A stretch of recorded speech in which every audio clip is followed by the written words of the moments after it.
Lewis Hamilton arrived in Suzuka knowing exactly what was at stake after a turbulent start to the season, with a tough opening weekend in Australia followed by a painful disqualification in China.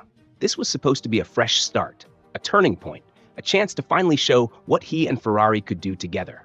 But instead, what unfolded during qualifying left Hamilton visibly frustrated, the team restless, and raised more questions about the fundamental limitations of the SF25. What became clear was that Hamilton's partnership with Ferrari, although filled with promise, is being hindered by a series of ongoing strategic errors and compromises in setup. The most recent chapter, qualifying in Suzuka, exposed just how delicate and problematic Ferrari's current setup philosophy has become. And that's what we're diving into today. The ride height adjustments, balance issues, the domino effect coming from Shanghai, and how all of this left Lewis battling understeer, sacrificing aerodynamic downforce, and ultimately qualifying much lower than both he and the team had hoped for. From the very first practice sessions of the weekend, it became clear that Ferrari was walking on eggshells when it came to the SF25 setup. After Hamilton's disqualification in China due to excessive floor wear caused by the car being too low, the team was forced to make precautionary changes in Japan. Namely, they raised the car's height. A seemingly small change, but in Formula One, every millimeter counts, and this one had huge consequences. By raising the car's height, Ferrari effectively took away one of the SF25's few strengths, its ability to generate consistent aerodynamic downforce near the ground. This left Hamilton driving a car that felt unstable, unpredictable, and most critically, difficult to push in high-speed sessions. The increased height took him out of the car's ideal aerodynamic window, causing instability and a loss of confidence behind the wheel. What followed in qualifying was a frustrating sequence of sessions where Hamilton couldn't get the car to work, making it through to Q3, but only just. In the final shootout, he couldn't do better than 8th place, over 6/10 off the pace of the leaders. For a driver of Hamilton's caliber in a car that was expected to be fighting for podiums, this result was deeply disappointing. After qualifying, Hamilton didn't hold back, making it clear that the car's height issue was still having a serious impact. In his own words, they were running higher than they would have liked, a direct consequence of what had happened in Shanghai. It wasn't just a small compromise. It was a significant change that altered the entire balance and feel of the car.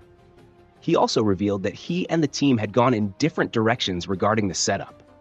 While this can sometimes be part of a broader strategy to gather data or explore performance windows, in this case, it backfired.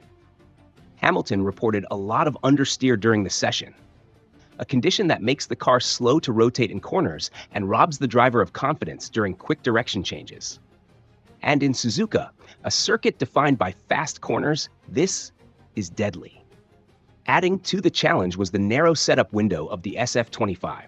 According to several insiders, Ferrari's current car is extremely sensitive to changes in ride height. It's not just about being too low or too high. The car only works optimally within a very narrow range. Even slight deviations from this range cause dramatic performance drops. This is exactly what happened here. Hamilton, ever the professional, did take some responsibility, admitting that he didn't manage to put in great laps in Q3 and that 8th place wasn't acceptable. But reading between the lines, it's obvious that the car didn't give him the base he needed to perform. It wasn't about being reckless or making mistakes, but about being forced to compromise due to deeper structural problems in how the SF25 behaves. What makes all of this even more frustrating is that there were genuine signs of promise earlier in the weekend.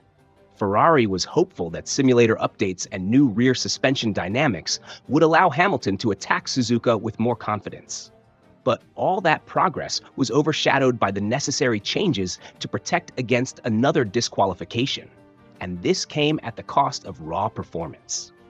Looking ahead to the race, Hamilton remains optimistic. There's a possibility of rain, and he made it clear he welcomes that chance, saying he loves racing in the rain because usually when you have a qualifying session like this, rain is expected. It's a classic Hamilton mindset, embracing chaos, looking for opportunities where others might hesitate.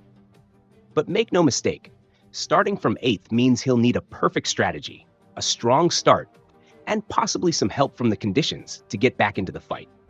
The bigger concern, however, is the underlying trend. Ferrari continues to struggle with the same core issues week after week: sensitivity to ride height, narrow setup windows, and a car that becomes dramatically more difficult to drive once compromises are made. For Hamilton, who came to Maranello in search of that elusive 8th title, this is a situation that demands patience, but also decisive improvements from the team. What makes this situation so intriguing is that it goes beyond simple performance metrics. We're watching one of the greatest drivers in Formula One history navigate the complexities of a completely new environment, a legendary team with huge expectations, but also very real limitations. It's a team with passion, pedigree, and ambition, but right now, it's struggling to put all the pieces together in a way that delivers consistent results. For Hamilton, this chapter at Ferrari isn't just about speed. It's about legacy. It's about whether he can do what so many before him have tried and failed to do: dominate Maranello, and in doing so, create something truly historic. But that road is never smooth, and what we're witnessing is a raw, unfiltered example of what it's like when a champion challenges the limits of a team still trying to rediscover its identity. Suzuka, in many ways, exposed the fragile balance between innovation and stability within Ferrari's engineering department. The attempt to solve one problem in China created a new one here in Japan.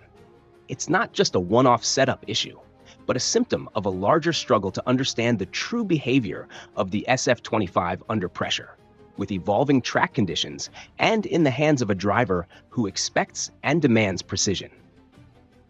But there's another side to this story that's just as important: the attitude Hamilton has shown in the face of these challenges. At no point did he lay all the blame on the team. At no point did he resort to emotional outbursts or public criticism. Instead, he analyzed, adjusted, and continually pushed for clarity, asking the tough questions in a way that keeps the group focused and motivated. That leadership may not make headlines, but it will be crucial if Ferrari wants to evolve into a genuine title contender. And we can't forget the bigger picture. This is just the 4th race of the season. There's still a long way to go. Development cycles are still underway. Major updates are on the horizon, and timing, weather, and driver synergy could rewrite the script at any given Sunday. If Ferrari can stabilize its setup issues, find a way to unlock consistent aerodynamic downforce without compromising reliability, and if Hamilton continues to push them from within, we might look back at weekends like this as the growing pains necessary to build something stronger. But, and this is crucial, time is not unlimited. The competition is fiercer than ever. Red Bull is relentless, McLaren is closing in, and even the midfield teams are capable of surprising on the right day. If Ferrari and Hamilton want to be more than a story of possibilities, the solutions need to come quickly, decisively, and without further performance sacrifices in the name of caution. So when the lights go out on Sunday, the real test begins. Not just of pace, but of resilience. Will Hamilton be able to turn adversity into opportunity? Will Ferrari prove that they've learned from their past mistakes? And will this partnership live up to the promise that sent shockwaves through the paddock when it was announced? We'll be watching every lap, every pit stop, and every radio call. Because this isn't just a story about qualifying positions or weather forecasts. It's about ambition, redemption, and a champion and a team trying to write the next great chapter of their respective legacies. Now it's your turn. Head to the comments and tell us what you think. What's really holding Ferrari back? Is it the ride height strategy, the aerodynamic instability, or is there something deeper in the team's structure?